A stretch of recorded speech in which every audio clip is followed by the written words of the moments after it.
Hey everybody, it's the Commodore from the Clan of the Grey Wolf, and you are watching the weekly Wringer series here on clanofthegraywolf.com. Well, this week I've got to refresh the conversation around museums that we had from last week, which was awesome, by the way.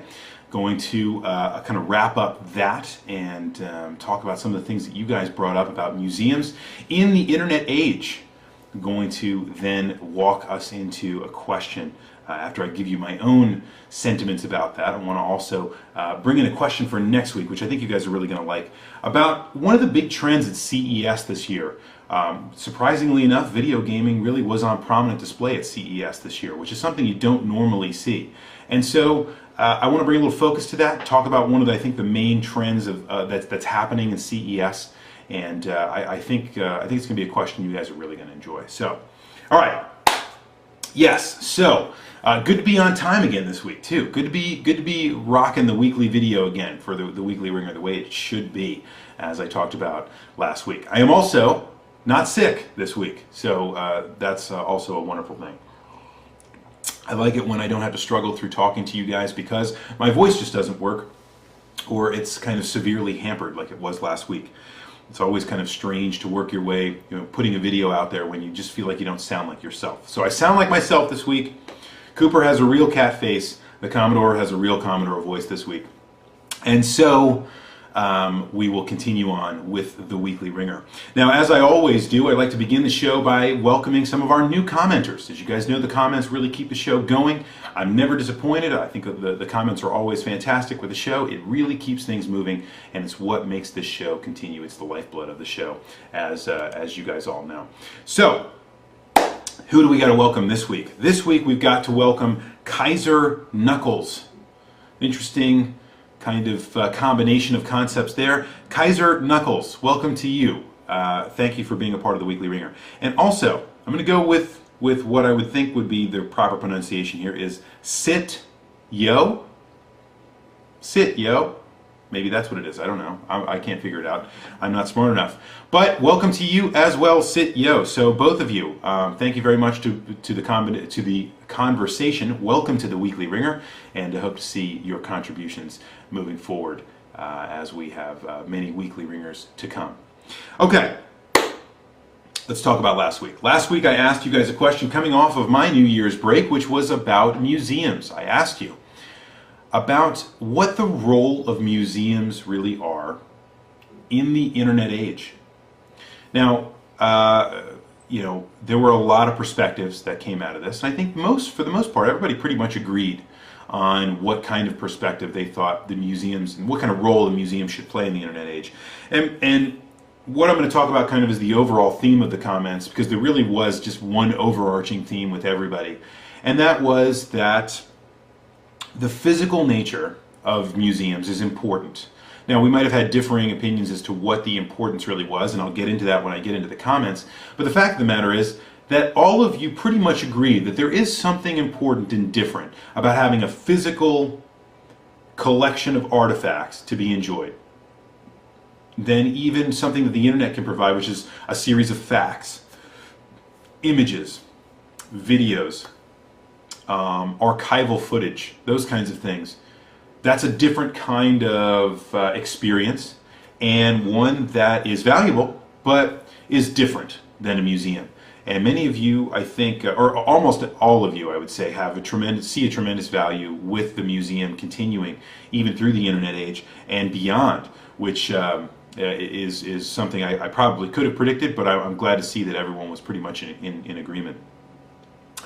The other thing is, and this is part of that, so the physical nature leads itself to this point, which was echoed throughout, that instead of just kind of a learning experience, which I think you can get pretty much anywhere, right? Go check up facts on Wikipedia, go read some online journals on JSTOR, whatever the case might be, right? You can gain knowledge. There's no question about this. You can gain a certain amount of knowledge by watching videos on the internet, by reading articles on the internet, so on and so forth, right? But one of the things a museum really offers is learning with experience at the same time. So there's a kind of experience of going to a museum. Now, I'm not going to say that there isn't an experience with reading something on the internet. There is an experience of that. And we become, as we spoke about 2 weeks ago, you become savvy in terms of processing that information experientially. But there is a different kind of experience. There is a linkage of learning, of a learning experience that happens between learning and experience that happens inside the museum that I think presents a unique combination that is a different learning experience altogether. That was a common theme that people brought up as well. So I think that all ties together. We're going to get into this. Now I want to get into the individual contributions from you guys to talk about what individually you look for as the role of museums in the internet age. All right. Sonic Rose was the first person to talk about the idea of a physical presence. The idea that a museum has not just facts, not just figures, but also artifacts. It has real pieces of history that we enjoy and that we like. And I think once once you kind of see something in a museum, it feels just, in some ways, again, experientially different. Like, I've stood in front of this moon rock. I have stood in front of this T-Rex fossil. I got to see these skeletal remains of early humans, or these rare bugs from the continent of Africa. Whatever the case might be, right? The fact of the matter is there's something very physical about being there and seeing something that's a little different than seeing the stock photo JPEGs on Wikipedia. I think it's going to be difficult to argue with that. DTX 180 talked about, creating better connections. And this goes to talk about the experience that's different in the museum. One of the things I think that really does, or is highlighted by you guys very, very well. The idea is that when you read something, we all read Wikipedia every once in a while. Like for a couple weeks ago, I think Mr. Andy Cretin talked about the idea of, you start with one Wikipedia article, next thing you know, you've got 10 windows popped up because you're really interested in a particular topic and you want to learn as much as you can as quickly as you can. I think we've all done that. But I think those kinds of facts and those things that jump into our heads from those kinds of sources just as quickly kind of jump out of our minds, because there's not a kind of experiential tie to them. We don't have a lot of memories associated with when we go and click on a Wikipedia page and then go and read an article or take a couple facts into our minds. Meanwhile, in the museum, when we see something, when we can touch something, when we have a spectacle in front of us, it's something that is very much more tied to multiple vectors of memory at that point. It's not just a fact that you're trying to record, but a fact mixed with an experience, mixed with an artifact that kind of records itself in your mind. Now, I'm certainly not a neuroscientist, but I think it's indisputable that the more ways you can kind of memorize something, the longer it stays in your brain, the more imbued inside of you that it really becomes. The mnemonic devices of singing a song to words helps us remember those words, right?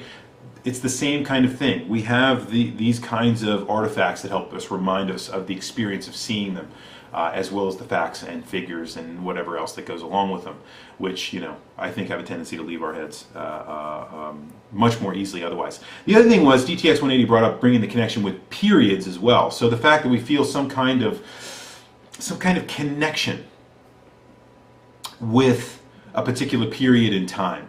Maybe we didn't live in Victoria era London, but we see artifacts from that particular point in time, or we see historical artifacts, or we see what people were studying from a scientific perspective at that particular point in time. And we feel some kind of linkage to those folks, as interesting and weird as that might sound. And I think there's a lot of validity there as well. That's something the museum definitely gives as a unique experience.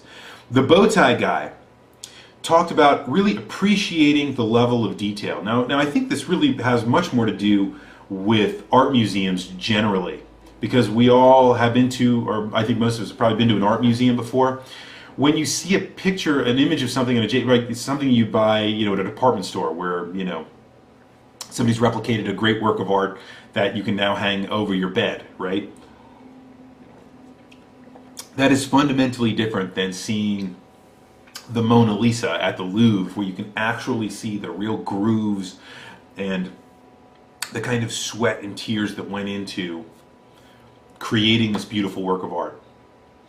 So much so that, again, it is different experientially. You see all of the nuance that goes into this piece, and it becomes something completely different than if you saw the beauty. I'm not saying you can't appreciate the beauty of the Mona Lisa from a JPEG. You can. You can appreciate Michelangelo's Pietà in pictures on the internet. You absolutely can.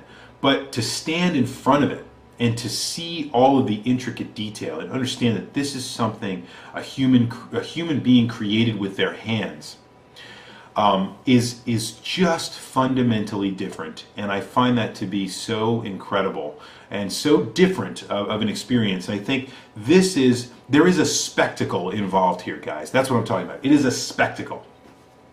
You go to the museum where something is hung on the wall that somebody tells you is very, very, very important. And here's why. So before you even go and look at something and know what it is, you go, man, this is important. Someone has deemed this to be something I need to know about or see. So there's already a reverence there. There's already a kind of commemoration of that, which I'll talk about in a minute. But there is a spectacle of having that on the wall, and we love that. So there you go. I think you guys are all onto something really cool here. Now, Mr. K told an interesting story about the University of Alabama, and I thought that was very, very good. But one of the things I want to talk about in terms of the overall philosophy that Mr. K presented is the idea that museums aren't going anywhere because in many ways they offer connections with the internet age and not conflict with the internet age. So one of the things that happens at the Smithsonian now, as you can see, one of the things I saw, which was actually a fairly old exhibit, was you could actually take your cell phone and you could call a phone number and then hit a button for where you were, and it would actually take you through an audio tour of a specific part of the museum. That's cool, but and I've seen this other places as well, where you pick up an audio tour headset or whatever the case might be. But the idea of a kind of augmented reality for a museum is something that a lot of people are taking very, very seriously. The Louvre is starting to offer this, as a matter of fact. You actually can take a device, go through the Louvre, and it will actually, as you move the device over, it'll give you facts about what you're looking at, which I think is indispensable. Completely changes the experience of the museum. And as many mentioned, the actual blip of information that sits underneath what you're looking at kind of becomes secondary at that point. At that point, you can actually look at what you're looking at, and instead of caking it over with all this text, if you want to read as much as you want to about that, you've got the resources available. It's right there in electronic form. It's right there connected. But if you just want to look at something and appreciate it, you can do that too. And so I think Mr. K has really stumbled onto something here, which I think is perfect. And that is that if you take a museum and you combine that with the internet sources and the unique way that the internet propagates information, you come up with a really cool formula for the way that people learn and process information. And I think that's a great point. I think that is probably the best argument I've heard for how a museum can continue to really thrive in the 21st century and in the internet age, as the question I asked, because it just makes sense to me. If you bring all the best of both of those things together, you find some really awesome alchemy that happens there.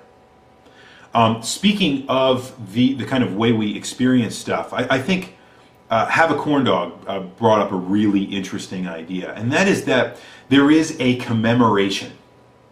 In other words, museums in many ways are about making connections with people, not just making connections with artifacts. Although making connections with artifacts is something else that happens.